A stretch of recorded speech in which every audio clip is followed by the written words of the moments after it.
Okay, well, good afternoon, everyone, and welcome to our college planning webinar for April of 2022, spring. Let's go ahead and get started, first of all, with a prayer. In the Father, and the Son, and the Holy Spirit. Amen. Almighty and eternal God, you gave us in the person of St. Maximilian Kolbe an example of true devotion to the Immaculate Mother of our Savior and of unselfish love for our neighbor.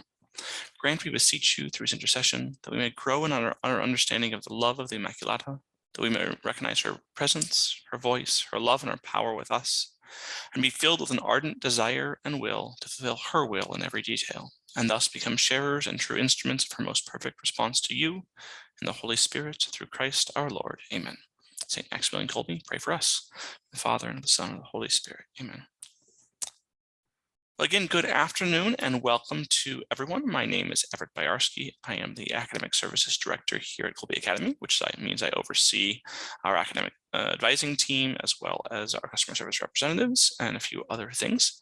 I had the pleasure of being here since 2008. And in that time, I've worked with a few thousand seniors in spots who are preparing to head off to college. It's been one of the great joys of what I do. It's an opportunity to work with all of you who are starting to kind of go through this process. Also exciting, over the last couple of years, we've added a number of other advisors who are also taking on some of those duties. Several of them are here with us. You'll see a couple of our advisors there in the chat throughout. Ms. Erica Treat and Mrs. Joan Claire Fitzpatrick are joining us today. We may have a couple others join us as well. Ms. Cecilia Duggan, I see also there. So for today, there's a number of different things on our topic list.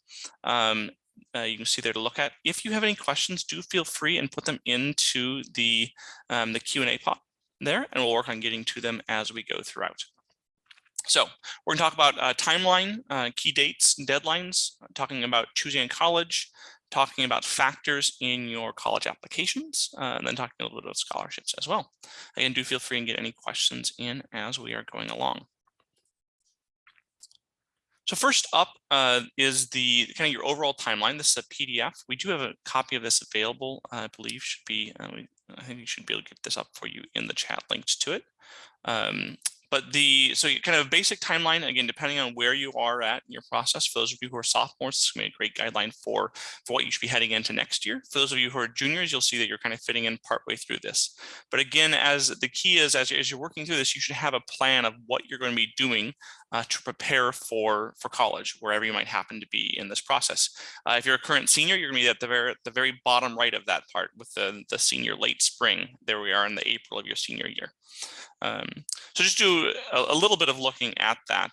You can see kind of the key dates there. I'm going to break it down a little bit more for us. So hopping on to your junior year, again, for those of you who are currently sophomores, or those of you who are juniors and kind of wrapping up the year, things to be looking at here. This is where spring and summer of your junior year should be starting to work on references. Who are you going to be using to write letters of recommendation for you in the fall?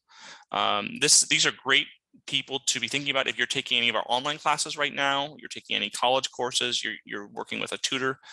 Those are great people who you should be thinking about possibly asking right now if they'd be willing to write a letter of recommendation for you in the fall.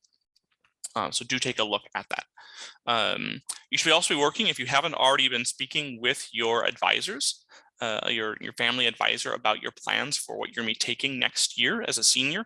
Start doing that now as well. Really working on what do you still need to graduate? What kind of classes do you need to have based on what colleges you might be attending? What are their requirements going to look like? If you haven't already done this, and you definitely should be doing this throughout, is you need to make sure you're reviewing your graduation progress to make sure you're on track for graduation. And that's something that you can do with your parents through the parent portal. Well, actually has a tracker on the graduation progress. You should be developing your plan for standardized tests, and we'll talk about standardized tests specifically, but you should be looking at when are you going to be taking those. We tend to recommend you taking the first one of those standardized tests, whichever one you might choose, or multiple if you're planning on doing different ones, sometime in the spring of your junior year. It's great to get some early practice in on those. It's great to get some feedback on how you're doing, where you're at with that. Just having that feedback can be really helpful to you to know.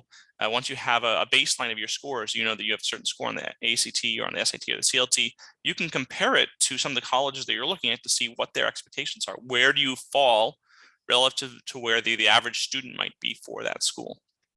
And then if you haven't done this already, also, you start working on a list of possible colleges that you might be interested in applying to, colleges that you might be interested in visiting. And good news, if you are a current junior, you are right on the track with one of the steps under March and April, attending our college planning seminar. This is the perfect place to be starting to really thinking through all of this process.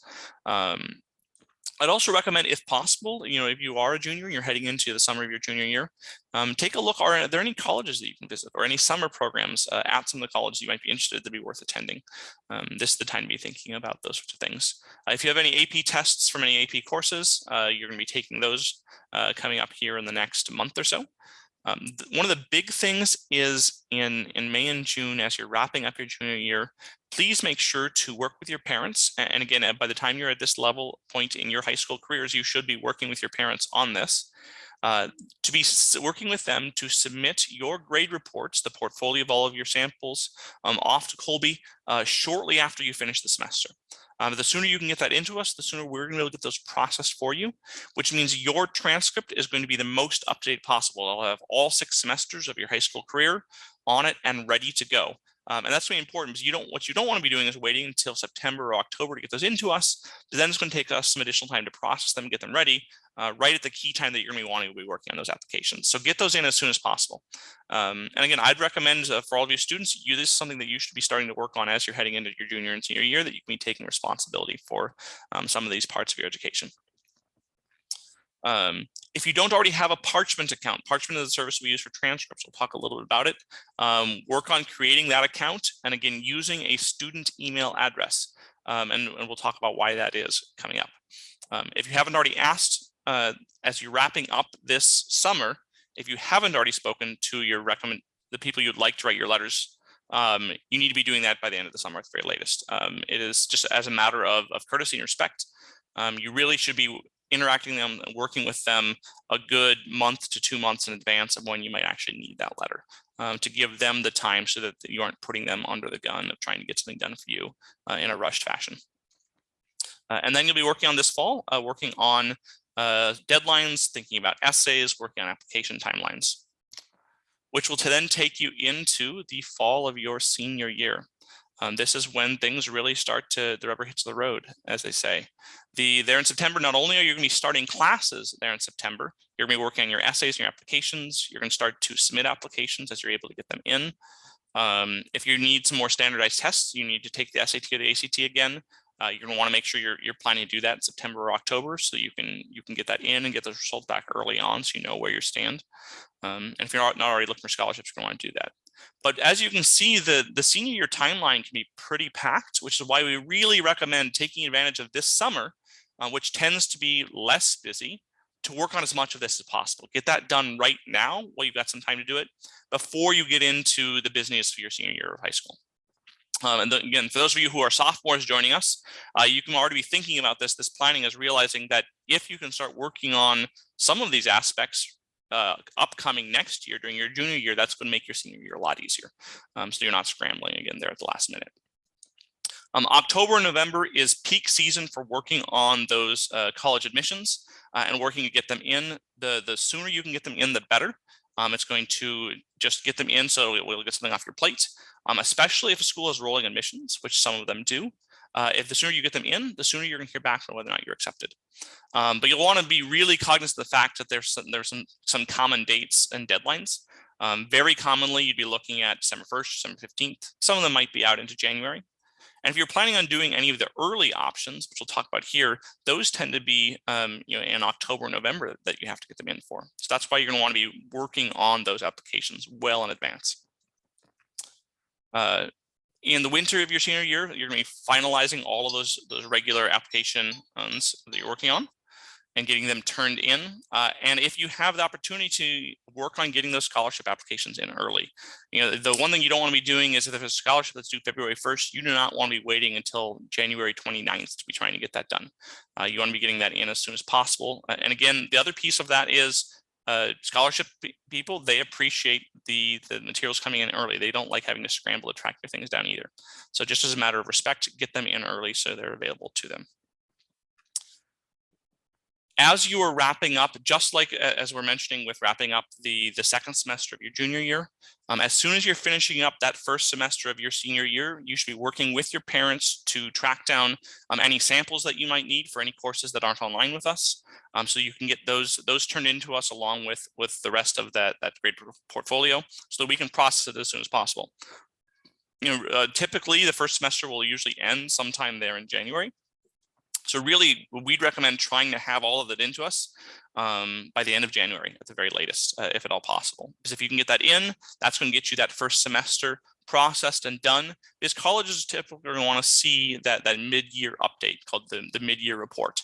And they're going to want to see, what did you do in the first semester? Because that's going to be one of the pieces that's going to be important to them. Once we've processed all of that, we've sent it back to you for you to review, take a careful look at it. Then you should let us know. That's when you're going to want to request. You're going to come to us. You're going to talk to Mrs. Treat and say, Mrs. Treat, I just got back my mid-year report. Looks like it's really great. I need you to submit my mid-year reports off to these 3 colleges, whichever colleges that maybe you've narrowed your choices down to. Those 3 are the ones that you're planning on going to.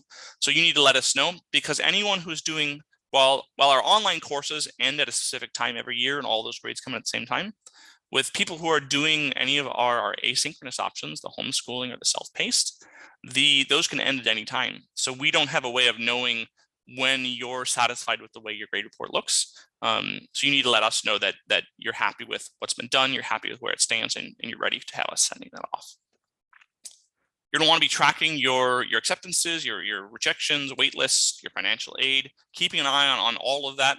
I'm a big spreadsheet person. I think making a spreadsheet of all the colleges that you applied to, with columns of when did you turn things in, what were the deadlines, what did you apply for certain scholarships, when did you hear back from them on your admissions decision, what did they give you as far as financial aid.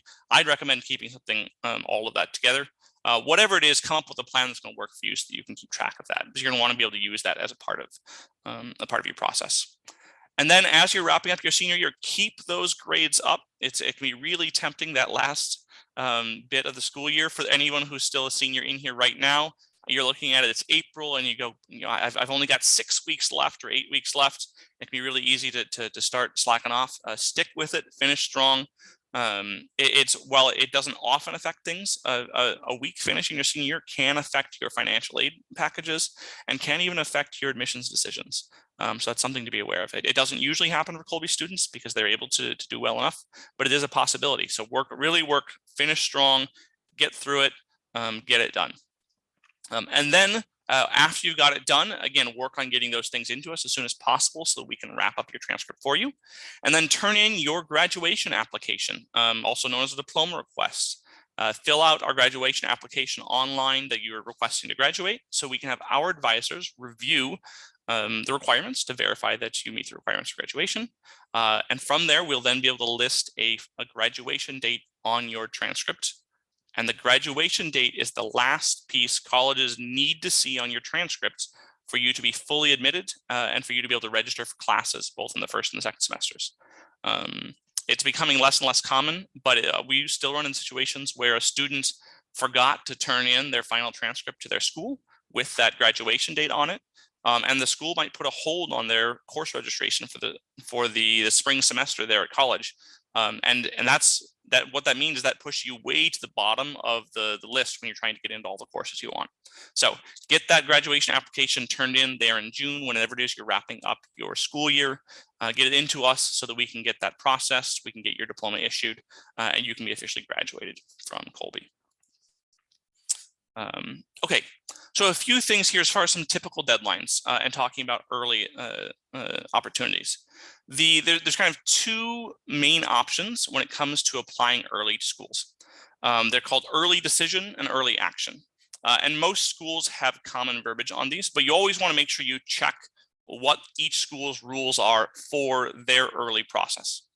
Typically, if they say early decision would mean it's a binding decision. So you are making a commitment that you will apply to one school and one school only. And if they accept you, you will be going to that school. Now, the great thing about these early processes is you can have an answer early on, that you can know there in early December which school that you're going to. So that part's great. But if you're not sure which school you want to go to, then that early decision with the binding process probably isn't the process you want to use. Some schools will also have something called early action, which is non-binding. It gives you the opportunity to get your application in early, but it doesn't commit you that you will definitely attend that school. You'll want to check the rules from each school. Some schools will say it's okay for you to apply to multiple schools early action. Some will say that it isn't. So again, you're going to want to take a look at their guidelines to see what is permitted, what isn't. Very common deadlines: November 1st, maybe December 15th, I'm sorry, not December, November 1st, maybe November 15th for these early processes. And that's why you're going to want to make sure you've been working on your letters of recommendation over the summer so that they're ready to go.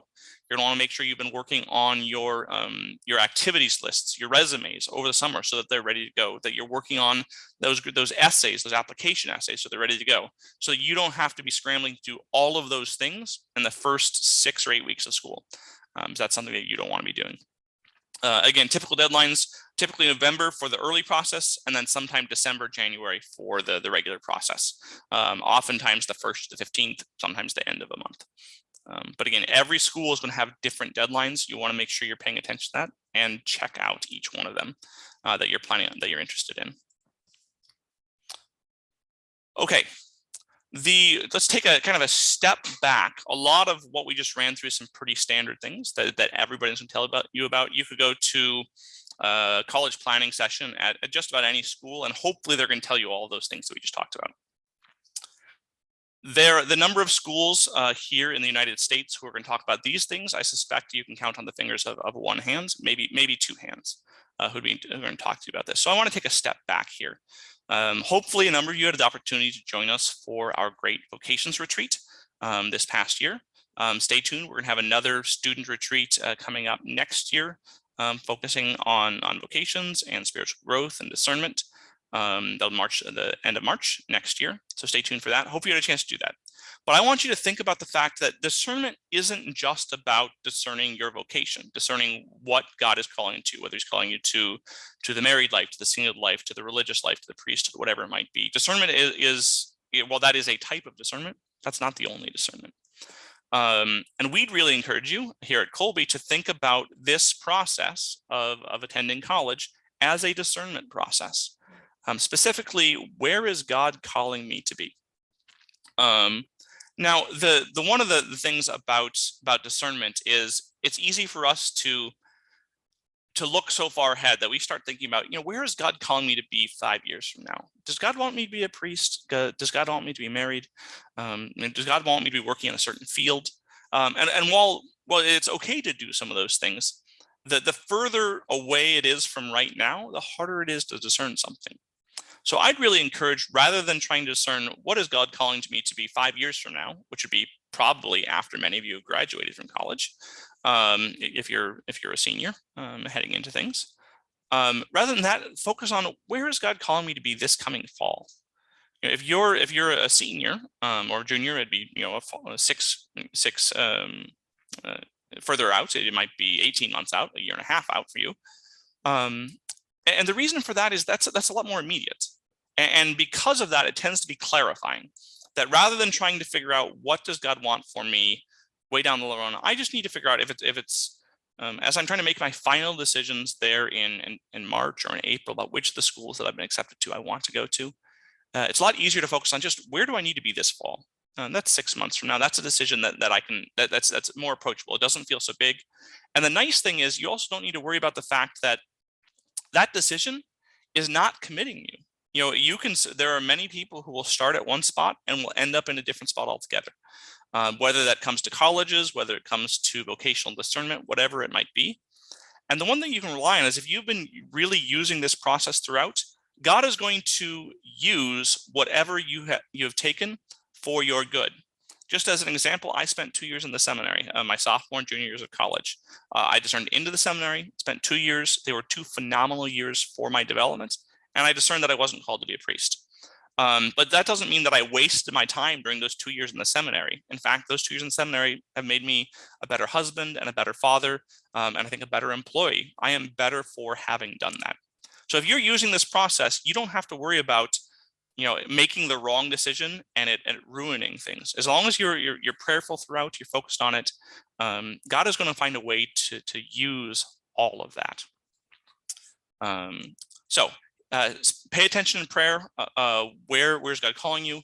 Obviously, we have the emphasis on Ignatian learning here at Kolbe, Ignatian education.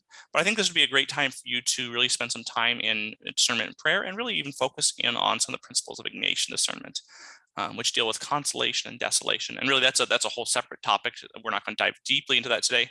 But thinking through that, take a look at it, spend some time with it. Our senior year theology class is a great class that deals with morality and spirituality. It's going to allow an opportunity for you to spend a lot of time in prayer.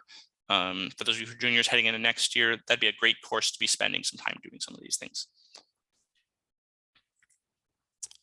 All right, back to the more standard things that'll come to with regards to college preparation.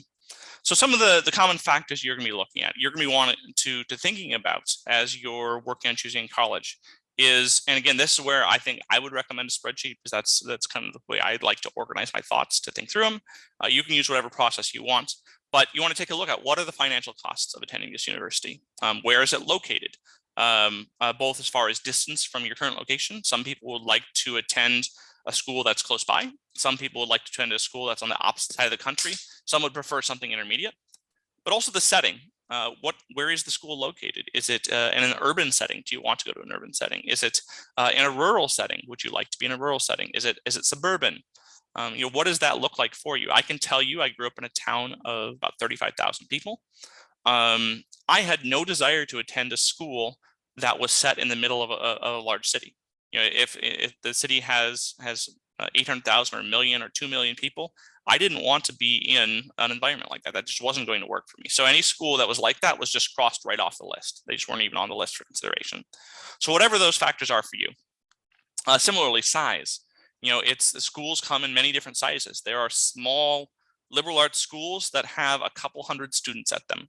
There are mid-sized universities that are running 1,000, 2,000, maybe 5,000 students. There are medium-sized that are running 6,000, 8,000, 10,000. And then there are giant universities that might have 20 or 30 or 40,000 students at them.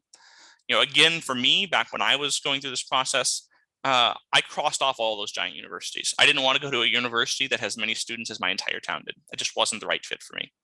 That being said, many people would really enjoy that sort of thing. So the key is, what is that for you? What is that going to feel like? Obviously, you're going to want to take a look at what degrees they offer.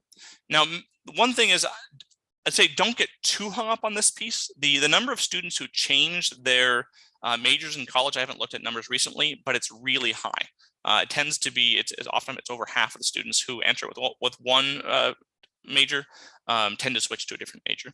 So rather than focusing on one specific offering, that they have to have this one offering, I'd want to look at, do they have a number of offerings that you're interested in? Or things that you might want to be doing. If they only have one thing you're interested in, you're going to be really sure that's exactly what you want to do. I was just talking to one of our math teachers the other day, and she mentioned that she started off her college career intending to be a history major. She didn't actually take a history course at all during college, and by the end of the year, she switched to being a math major. So it's one of those things that you don't want to get too hung up on this, but you do want to make sure they have things at the school that you're interested in doing. Now, some schools, again, some small schools might only offer a couple of base liberal arts degrees. And one thing to keep in mind is, depending on what you might want to study, there are a number of occupations that are going to require graduate degrees. And in that case, the undergraduate degree tends to be less crucial, depending on what you're doing, that you can get a basic liberal arts degree and then move on to go on to your master's study or your PhD studies to get a degree in whatever thing you're specifically targeting. So that'll be an opportunity, something that you want to keep in mind as you're looking at those degree programs. Last on this list, but hopefully not last in your considerations, is what kind of college is it? What is the mission of the college? First of all, is it a Catholic school? If it is a Catholic school, how faithful is it? Is it a classical school? Are they focused on the classics? Are they doing some of the same things that we've been doing here at Kolbe? Do you want some of the same things here at Kolbe? Having done a classical education for high school, or for middle school and high school, or for many of you for 10 or 12 years, do you want to continue on with that? Do you want to keep going with that classical education? Well, there are schools like that. Do you want to attend a faithfully Catholic school? There are schools like that. Do you want to attend school that has a very specific program that is focused in a certain technical area, whether it might be Again, your technical colleges with some of the crafts and the trades, welding, plumbing, but it could also be something that's very specific. It could be aeronautical engineering, for example. That's going to be the kinds of schools that offer degrees in that sort of program tend to be very focused, and their mission is oriented around that kind of programs. So that's what you'll be wanting to look at is what kind of school are they and what are you looking for? One of the most common questions that we as advisors deal with as we're working with parents and students through this process is dealing with the issue of Catholic identity.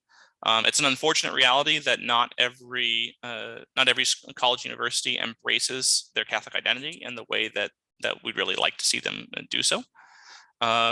And as a result, there can be some challenges. You're kind of working through this discernment process of where you'd like to attend. The first resource that we'd like to point you though to is the Cardinal Newman Society has what is called the Newman Guide List. There's a link right there. It's easy to search for. This is a group of schools that they have spent time reviewing, talking to professors, talking to students, talking to key stakeholders that they feel comfortable recommending based on their Catholic identity.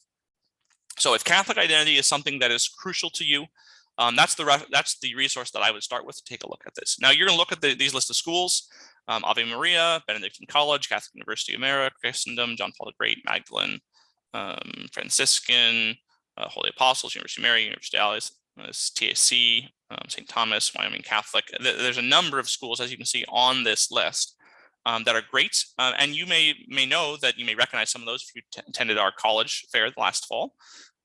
These are colleges that we've partnered with for decades in some cases, though that we would strongly recommend as well. So that's something that you're looking for that's really important to you.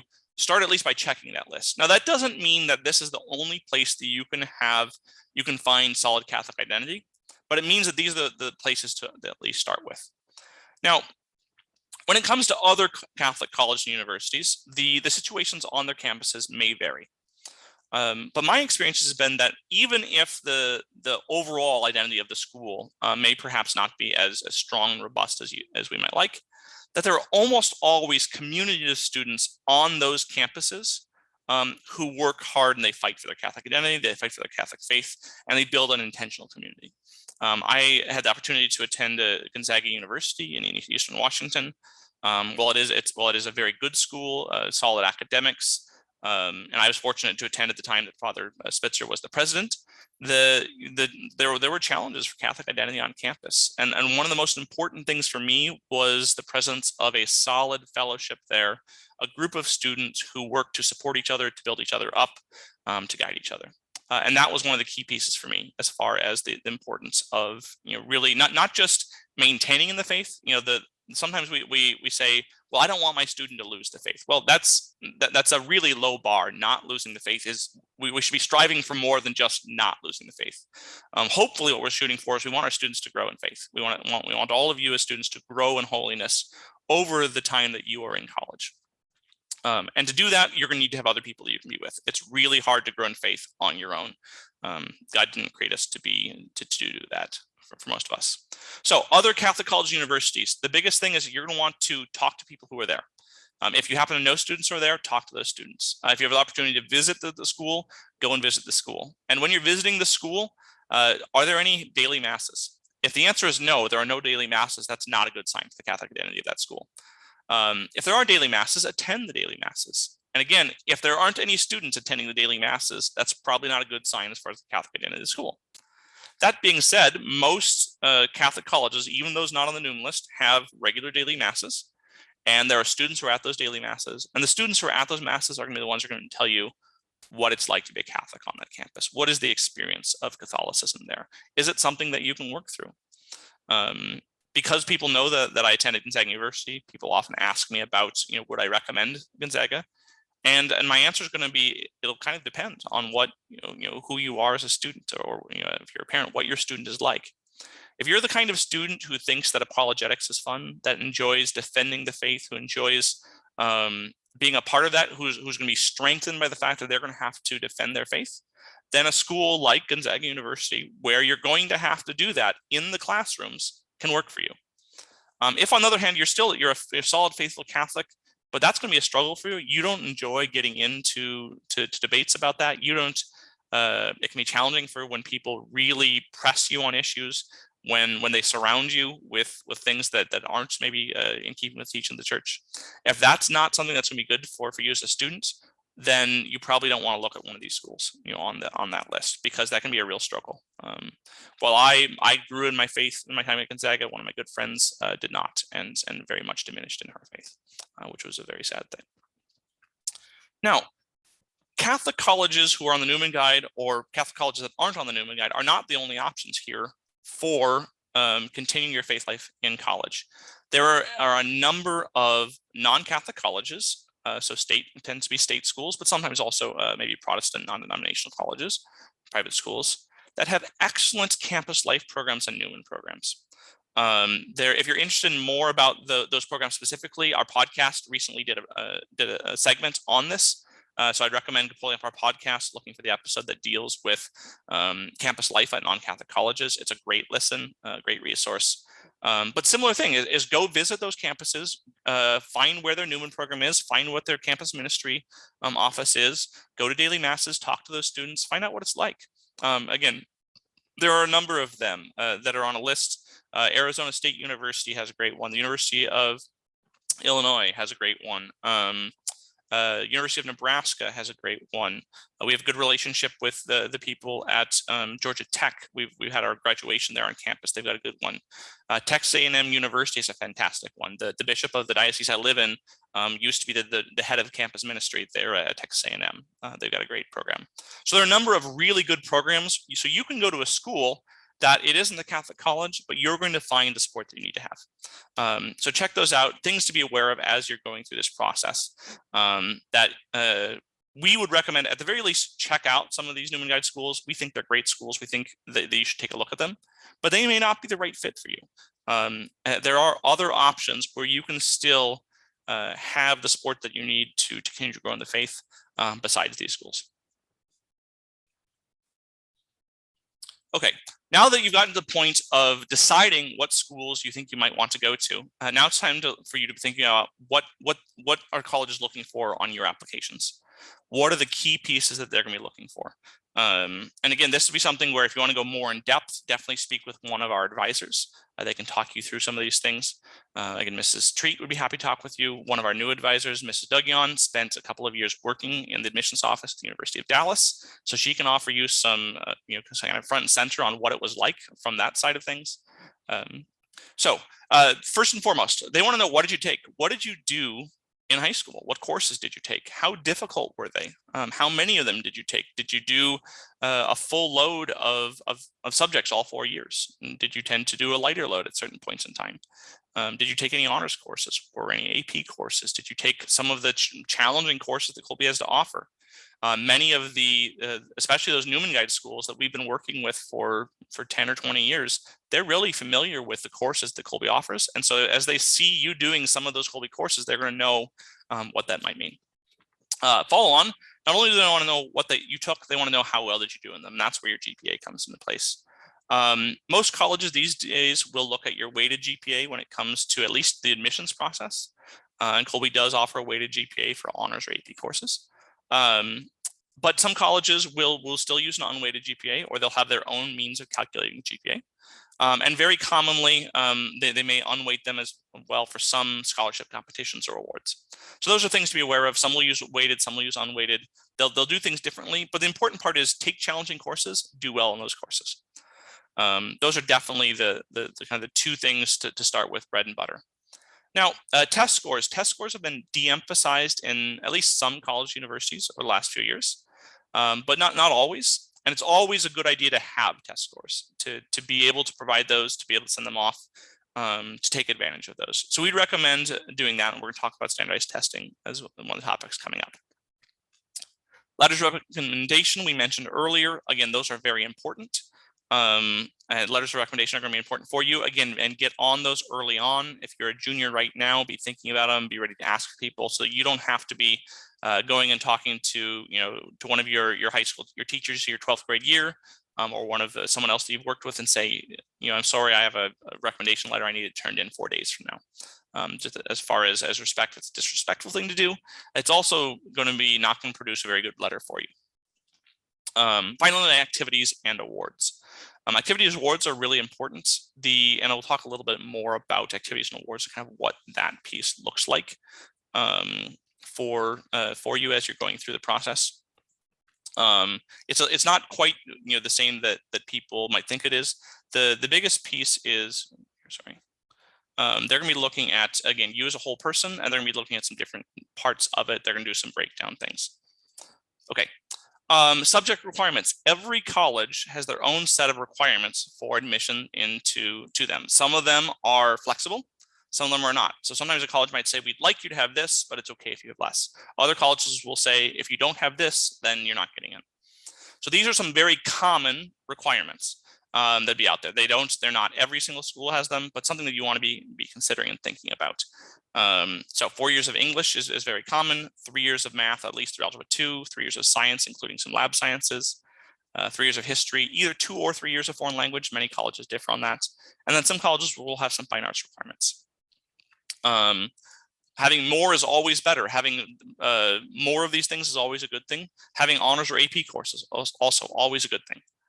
But again, every college is different. Check those out and check them out well in advance. You really want to be working on that piece specifically right now as a junior, because you want to have a plan that that the college you're applying to has certain requirements. You want to make sure you're selecting your senior year classes based on those requirements so that you're going to meet the requirements. So work on that right now. Our recommended track is modeled on those common requirements. If you're doing our recommended track, or you were on our Magna program previously, chances are you're going to be in good shape at the vast majority of colleges and universities in the United States. But still, go ahead and check that out. You want to make sure. You don't want to come in and say, well, the Magna only required 3 years, or the recommended track only required 3 years of math. Some colleges might require 4, especially if you're planning on heading into a STEM field. So that's something you want to be working on and planning for. That's where it's time to start doing some targeted research, is going through, learn each college's requirements. Many colleges over the last couple of years have implemented virtual visit programs where you can go and do some form of virtual visit. You might have the opportunity to speak to an admissions person, to speak to a current student, possibly to speak to some professors. Take advantage of those. And then if it's possible, schedule a campus visit. If you can get on campus, that's the best way to get a feel for what things are like. College admissions offices are always happy to hear from students with questions about the school. Admissions officers, they love hearing from students. They love answering questions for them. As far as the more engaged you are as a student in that process, that's a good thing. And you developing relationships with those admissions offices, with your admissions counselor, is a good thing for you in that admissions process, because that's going to give you someone who can advocate for you potentially, who might be able to say, I know this student, I've developed this great relationship with them. They've displayed maturity, they've displayed good communication skills. I think they'd be a great fit for the school. So that can only be a good thing. That's not going to hurt you. Ask questions. Okay, when it comes to the college application, the student portion application, there's going to be some personal questions they'll fill out, just your basic, your backgrounds, name, date of birth, etc. There's going to be some academic information. Now, for the most part, if you are a full-time student with Kolbe Academy, doesn't matter whether it's online or homeschool, standard, flex, whatever it might be. If you are fully enrolled with Kolbe, Kolbe is considered to be your school of record. So what that means is you can basically list Kolbe Academy as your school. You can use our CEB code, which is that number right there, 052084. And typically you can leave just about everything else blank when it comes to that, because we're going to take care of that for you. That's one of the benefits of working with us. So they might have class size or class rank. You can usually leave those blank. If you are fully enrolled with us, please make sure you select private school student when you're applying to those schools. Because if you tell them you're homeschooled, we're not going to be able to help you through all of the academics. You're going to end up having to do that on your own. Kolbe is a considered private school in the state of California. We are accredited as a private school. Obviously, all of you are doing your education there at home, but you are a part of Kolbe Academy. You are Kolbe Academy students. You're considered to be private schooled for the vast majority of colleges and universities. They're going to ask you about your extracurriculars. What sports did you play? What activities were you involved in? What volunteer work have you done? What jobs did you work? If you won any awards. This is why you want to be working on compiling a resume of all of that stuff right now as a junior, so that when it comes time to be working on this application, you don't have to go and figure out what it was that you did, or what awards you won, or what years you did a certain activity. And then there's going to be essays. They're going to want you to write 1 or 2 essays on. Sometimes they'll let you choose the topic. Sometimes they're going to give you some prompts, and they'll give you a topic to write on. So that'll be something that you're going to be required to do. So the puzzle pieces, this is the common word used by admissions office is that it's a holistic review. They're looking at the whole person, the whole picture. Now, what that means is if sometimes students may not have done as well in class as they might have liked, or they might have had a rough year. For whatever reason, there was a lot of things going on in that student's life, and maybe they struggled in some courses in a certain year. I can tell you over the last couple of years with everything going on across the country, there have been a lot of students who have struggled in a number of ways. Colleges are aware of that. They know that. And so that's why this holistic review is really important, is it isn't just your grades. It isn't just your test scores. They're going to look at everything. And that's why you want to have good letters of recommendation, especially if maybe you didn't do as well in tests as you'd like, or you didn't, your GPA isn't quite what you'd like, or you didn't take so many challenging courses you might like. Find someone to write that good letter of recommendation to, someone who can really speak to who you are as a person. And that's the importance here, especially when the transcript, that's pretty impersonal. That's a record of what you're doing. The test scores, those are also pretty impersonal. But the rest of these things, the letters of recommendation, the essay, the extracurricular activities, the awards, those are very personal. That's how they are going to get to know who you are as a person, what makes you you. So it's important to know how you do academically, because they need to make sure that you're going to be successful as a student, because they want successful students. But that's not the whole picture. The whole picture is they also want to know, how are you as a fit for the mission of the university? Are you the right kind of student to be attending that school? And a lot of times people will hear things about being well-rounded, and it doesn't always mean quite what you think it means. Well-rounded doesn't mean that you do lots and lots of different things. Usually it's actually more a matter of the school wants a well-rounded student body. They want to have a student body that has lots of interests.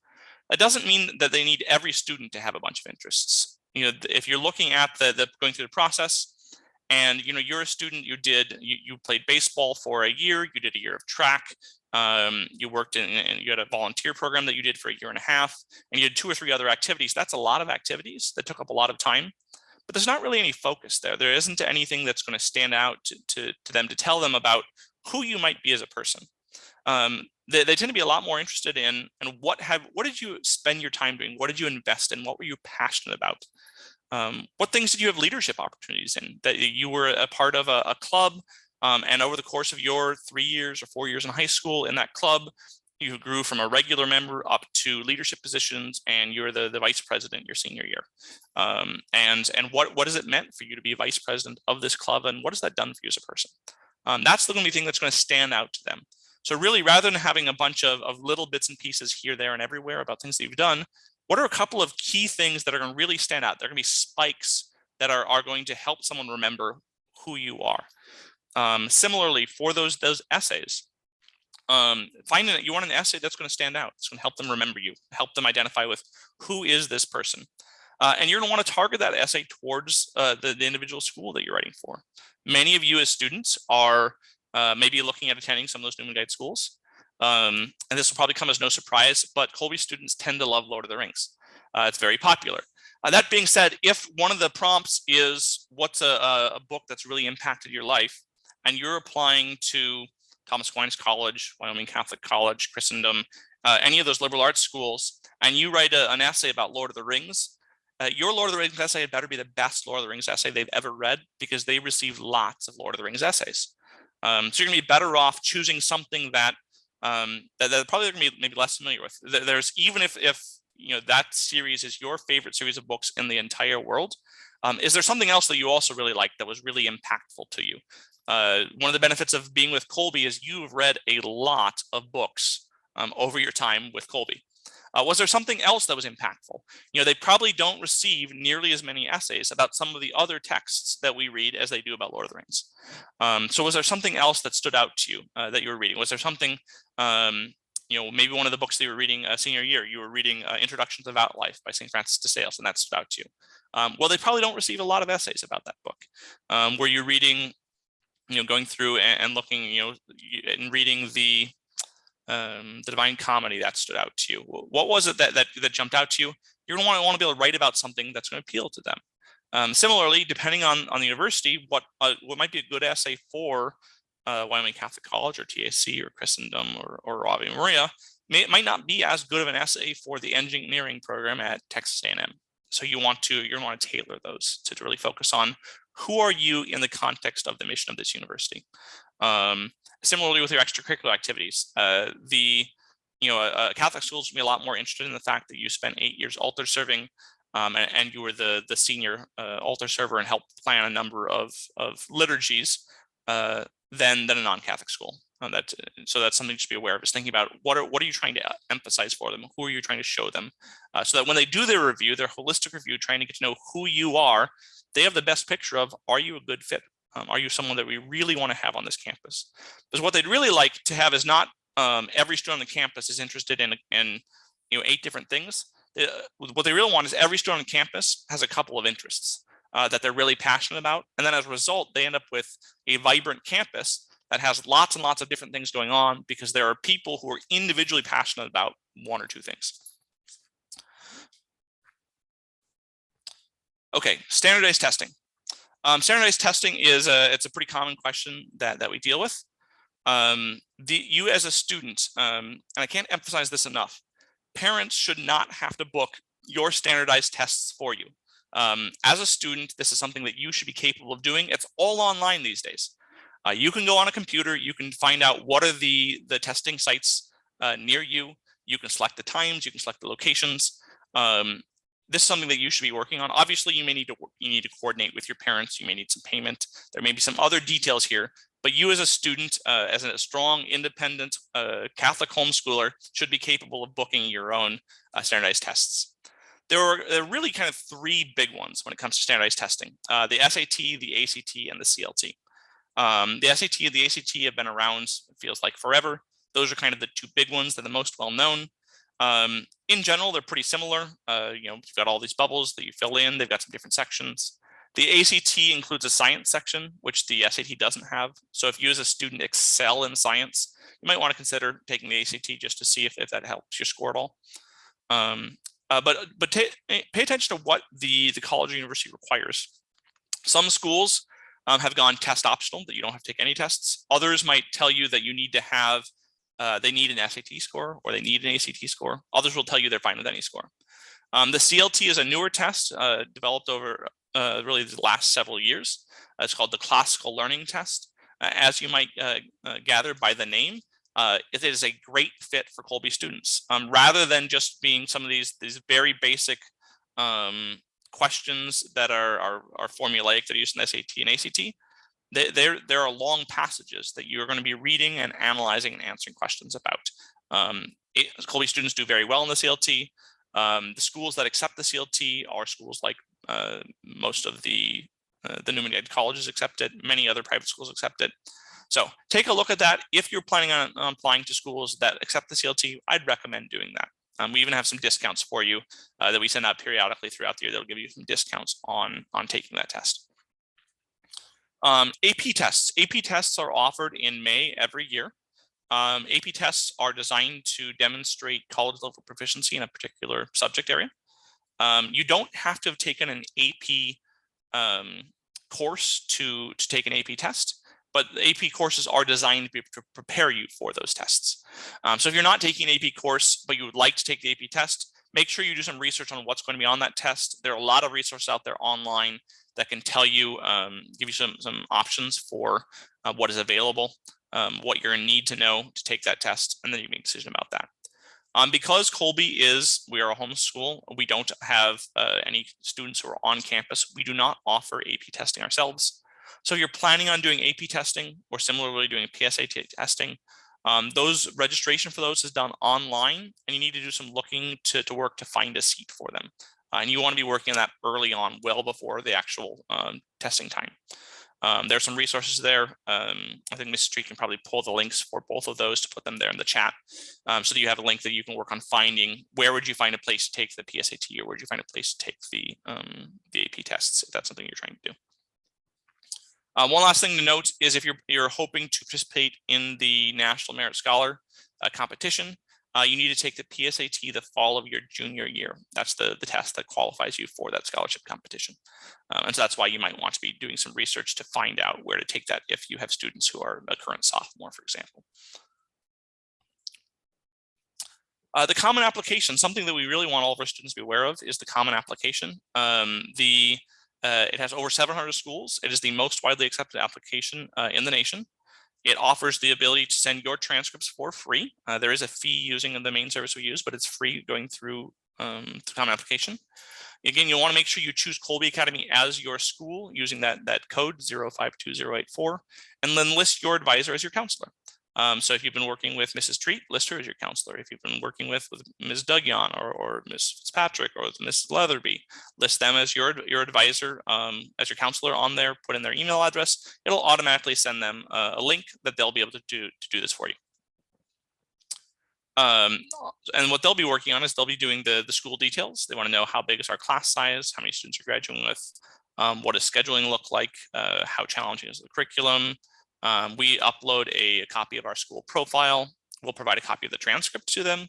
The nice thing there is, again, you don't have to use parchment for any of the schools you're applying to through the Common App. And then sometimes they may ask you for a senior course list, and we'll help do that too. They'll ask us to rank, to give you your course ranking. We don't rank students. We don't do course ranking, so we'll put none or not applicable. But they'll ask about GPA, how difficult were your courses. They'll ask us for some basic ratings. They may ask us for a counselor letter of recommendation. Now, it's important to note we have a letter of recommendation request form on our website. We need that letter to do a letter of recommendation, but it's also really, really helpful to do all of these other things. If we don't have one of those forms in, our ability to do things like talking about your personal qualities and your character is very difficult, given the number of students that we work with. So we really want you to fill that out if you have any interest at all in having us do this for you. So college for recommendation letters, again, ask recommenders at least a month before the deadline. Please do it too. I'd really recommend that. Give them a copy of your resume that lists all of your activities, awards, things that you've been doing, and any other aids that you'd like. Some of them may ask you for some things as well. The goal is to show who you are and what your strengths are and why a college would want you. So we'd really recommend teachers who have taught you or who have tutored for you are great choices. Kolbe advisors may be able to do a letter for you depending on what kind of letter they want.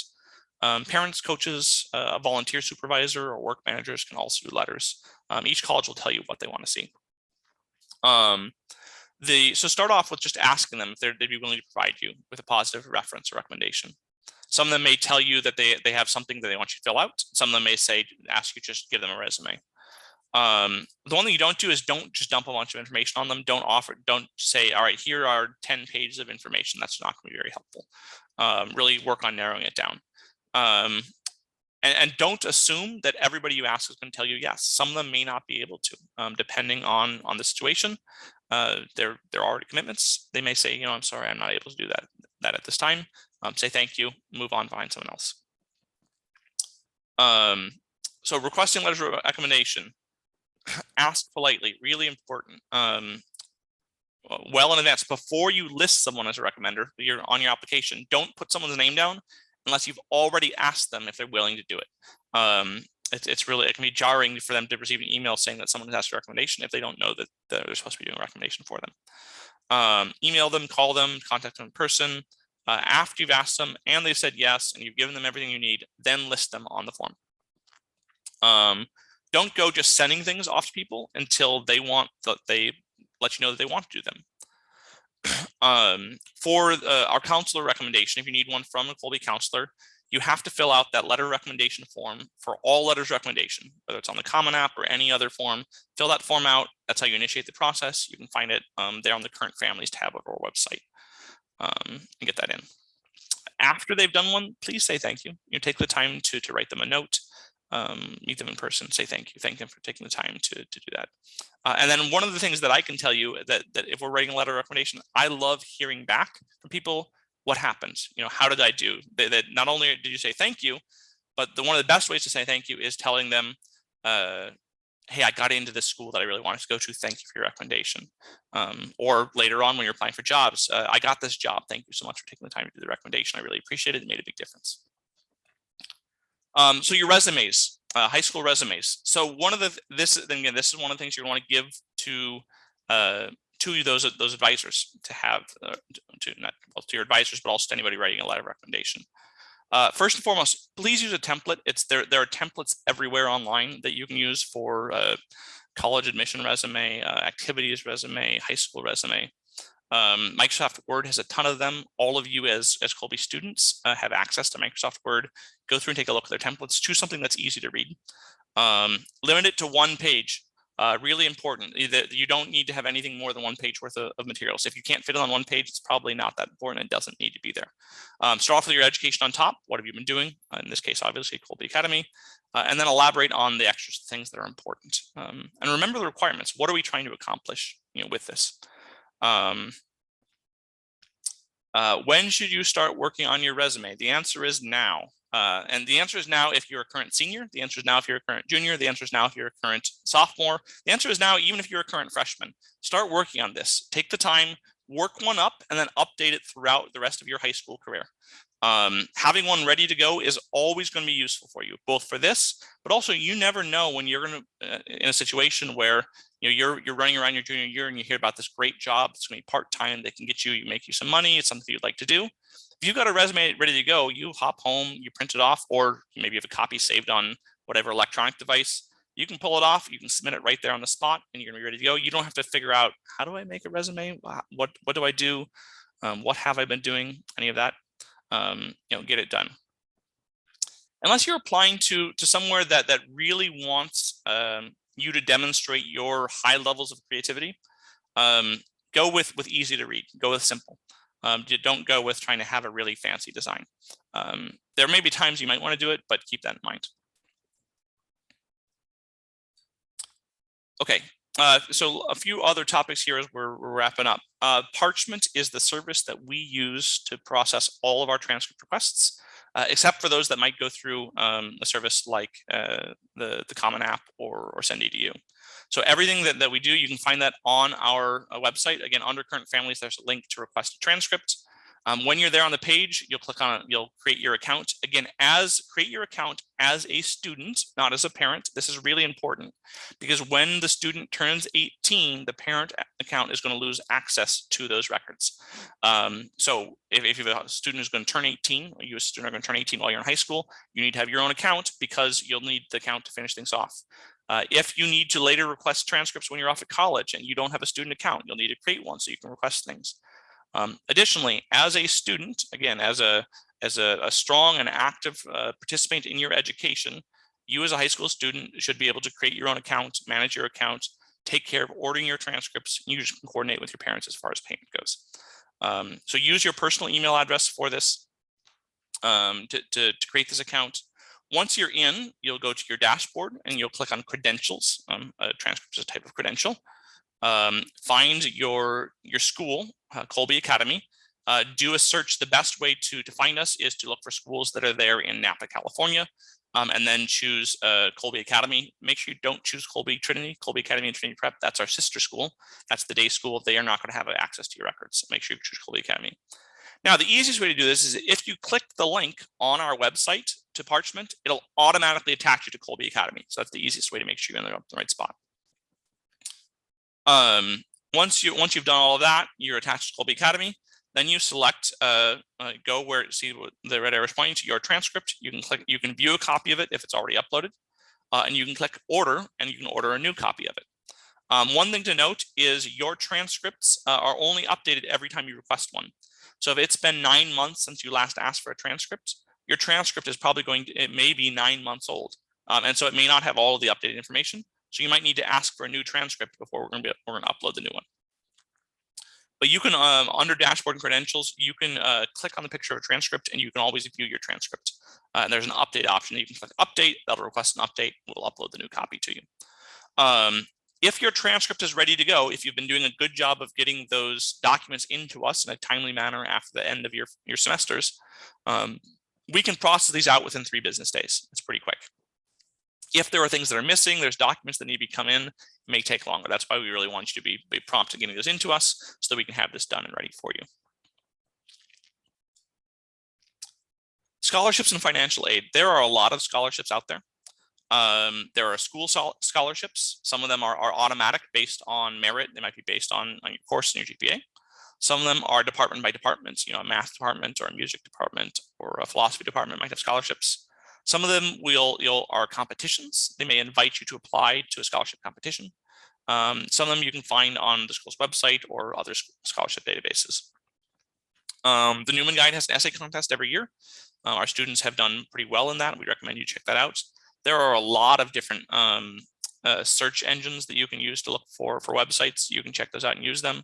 In general, I'd say you probably, if people are asking you to pay money to search for scholarships, I'd really recommend look somewhere else because there are plenty of them that don't require you to pay money. Ask around locally. Your local school's guidance office may have some resources for local scholarships. If you are connected to any fraternal organizations, members of the Knights of Columbus, employers, your parish or diocese may have scholarships, especially for students who have been active in certain things. So check those. If you're interested in the military, whether it's the Reserve Officer Training Corps, ROTC, or the Service Academy, there's lots of scholarships available there. You may want to chat with your advisor about those, and we can give you some tips on that. Several of our advisors have connections within the military community you can talk to about what it's like going through those different programs. And make sure you fill out your FAFSA, your free application for federal student aid. It is available October 1st every single year. Fill it out right away as soon as possible, because that's going to be something that every college who gives you any sort of aid that it relates to need is going to depend on. They're going to need that FAFSA. Make sure you get that filled out and in. So working on college financing is start early on this. Don't wait until your senior year to plan on how I'm going to pay for college. Do your research. Ask for scholarships, grants, what's available for this. Again, make a spreadsheet, make a list, do some way of organizing which scholarships you plan to apply for, how much money are they worth, what are the requirements, do they need an essay, do they need a transcript, do they need a resume, do they need letters of recommendation, and what are the due dates? When do you need to know? When do you need to have all of this in? If you create this list during your junior year, you can then update them throughout the year for your senior year to reflect the deadlines and stay on top of that. So you can know that coming up, all right, I've got 2 due dates in December, I've got 3 in January, I've got 4 in February, and you can know when those are, you can be working on them, you can be preparing for them so you know you hit all of those deadlines. Ask every single admissions counselor you talk to at the college that you're applying to, ask them about what scholarship opportunities are out there, what options there are. That's something that admissions counselors are going to be happy to talk to you about is, how do you finance attending this school? And they're going to do their best to help you with that. As much as possible. Reach out to them and talk to them. And then make sure you're on top of it. Get those applications in. A few other things to be aware of. Application fees. There are application fees to most schools, but sometimes there are waivers available. They might be based on financial need. Sometimes if you know alumni or parents of current students, they may be able to provide you a waiver as well. Some of them may also have some special days. They might have a special that say, hey, anybody who applies on a certain day can apply for free, or anyone who takes the CLT can apply for free. So pay attention. There are a lot of opportunities for free applications. If you are interested in deferring your enrollment for applying 1 year and then attending a future year, that may be available. You can ask about that. Sometimes they might require you to pay a deposit to hold your spot. The NCAA, if you are an athlete who wants to compete in the NCAA, all of our online courses are approved by the NCAA and are automatically approved. Any of our courses that are not online courses can be approved, but you have to go through what's called the core course worksheet process. It's something that's certainly doable. We have a number of students who do it every year, but there are some hoops you have to jump through just as far as filling out those forms. We can help you with that, so reach out to us and let us know. How can we help you? This is what we're here for. One of the benefits of being fully enrolled with us is we can help with your school reports, your applications, those transcripts, letters of recommendations, forms, just advice. Please reach out to us, talk to your family advisor, and let them know that you're interested and you'd like to talk about college planning. You as a student, your roles, make sure you're on top of those letters of recommendation. Make sure you get in that advisor letter of recommendation request form on our website, get it in. So if we need to do a letter for you, if we need to answer any questions on an application form, get that into us so that we have it on file. Make sure you're on top of your graduation requirements and your courses. Get all of these things done. Coming soon, brand new, starting coming up here, should be in the next couple of months. We're going to be starting a college planning club, which will be both in Schoology and Adobe Connect. The plan is for it to serve as a hub for a number of resources, to feature a discussion board where students can ask questions, to have some live talks with advisor Q&A, and this will be open to all Kolbe high schoolers. So if you're interested, stay tuned. We'll have an announcement about that. And finally, we are having, you may remember in the fall, we had a college fair. The college fair featured a large number of new and guide schools. While we had a great time doing that fair in college, we also realized that it wasn't a great time of year to be doing a college fair in general. And so we have made the decision that we are going to have an annual college fair every spring. And to kick that off, we'll be doing the first annual spring college fair on Friday, April 29th. So make a note in your calendars, 7:30 to 3:30 Pacific time. On that day, we'll have another virtual college fair. It was a great experience for everybody who joined us there in the spring. I'd highly recommend coming back and joining us again. Opportunity to meet with admissions people from the vast majority of those Newman Guide schools, ask some questions, get some more information, make some contacts, get on their list if you'd like to. So please join us for that. Okay. So that's a lot of information that we've gone through. Are there any questions we might have? You can certainly toss those in the Q&A pod, or you can send them to me through the chat. I'd be happy to answer any questions we might not have hit.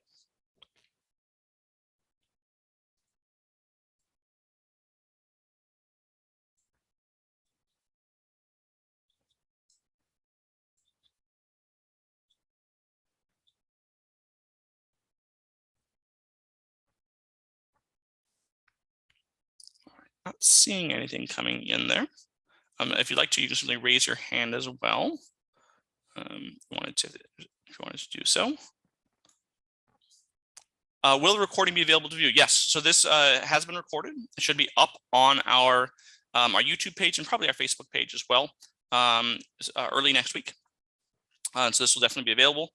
It should also be available in that new college planning club. So we should have copies of some of these resources. So definitely. Absolutely, it's our pleasure. This is something that really has been a key part of our advising services for many, many years. And so we've loved doing it, and we're happy to do this. I know this is something I can speak for myself. I love working with these things with all of you students. I know Mrs. Treat loves doing it. Ms. Duggan is really excited about being a part of it from this end, helping our students after having been kind of on the other side of things. So lots of great things. Well, thank you so much for taking the time to join us on this afternoon. We know things are busy, especially here as we're getting closer to the end of Lent and getting closer to the end of the school year. For all of you students out there, especially juniors who are getting there, you're looking at it and realizing how you're looking at the late in the year, power through, stick with it, be strong, finish the year strong, keep those grades up so you can be ready heading into your senior year. Thank you, everyone. Have a great afternoon and evening and a blessed remainder of your Lenten season. God bless.